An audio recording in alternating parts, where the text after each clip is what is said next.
Update 219 from Payday 2 comes with a very pretty heist, but a pretty high price tag for it. For almost $10 Canadian, you get yourself the Mountain Master Heist. I will say off the top of the bat, if you're more the loud player style, whatever difficulty you enjoy it on, I'd say it's definitely worth it. There's lots of fun stuff, there's a lot of cool things that can happen, and there's a lot of variety within what you want to do. For the stealth side of things, you can still stealth it too. Nothing wrong with that, I still enjoy stealth. However, this one was kind of a miss for me because there is a lot of small tasks just to get a lot of objectives done. So, it might be hit or miss for some, but overall, I'd say the stealth is still pretty good, but it's not as great as other stuff. And probably the best part of the whole DLC is the music is great.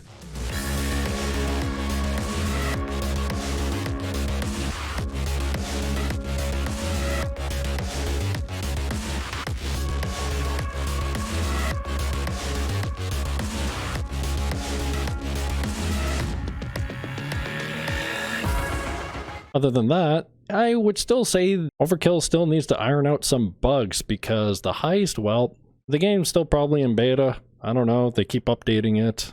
Are we ever going to get 1.0? I don't know. I gotta say, maybe just 2 at a time.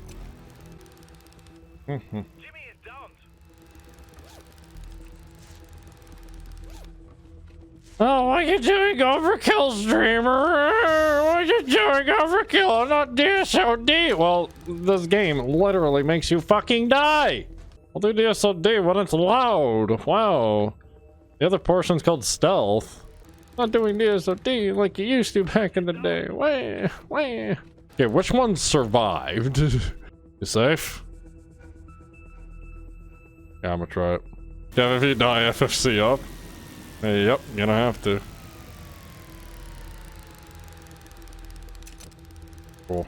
So focusing on the loud stuff, I will say it's better than Black Hat, their other heist that was the latest. There's none of that split objective they had before that was really not so good. Like I mentioned earlier, there's lots of pre-planning for variety. What I recommend is using the thermite to melt the meeting doors so it can skip quite a bit of time and save you a bit of cover. The spawns are very good. Honestly, they're not too cheap and they actually spawn all at the same time, unlike Black Cat. So they're pretty easy to take care of before, you know, you get overwhelmed.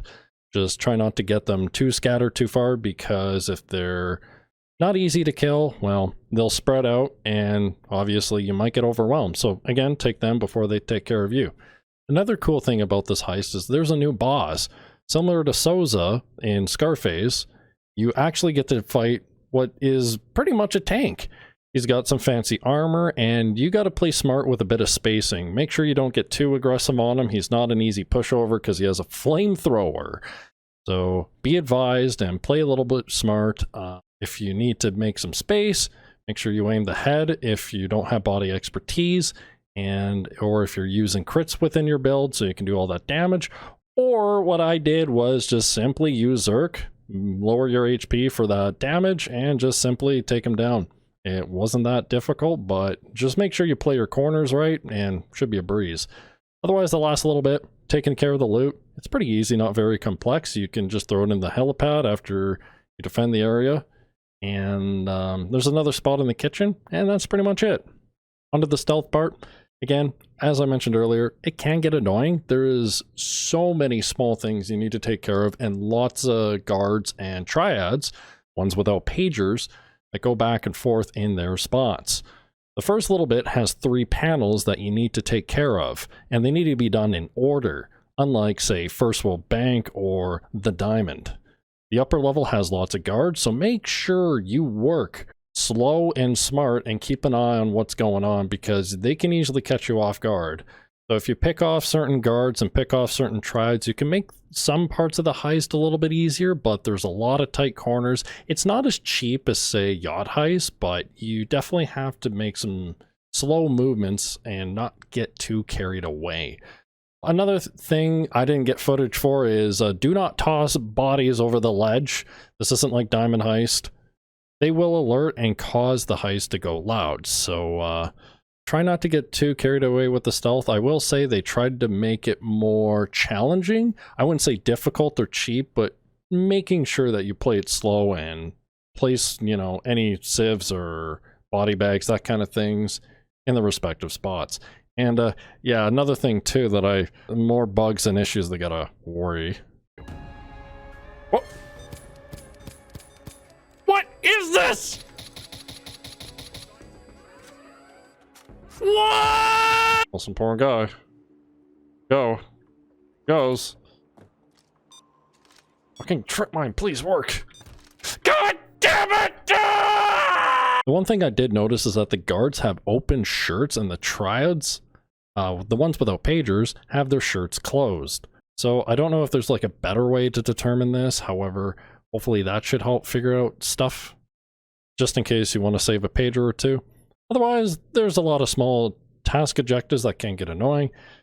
Just remember to close what you are moving around, similar to what you do in framing frame, and take care of bodies carefully, because there is another part of the objective that basically puts more guards onto the map.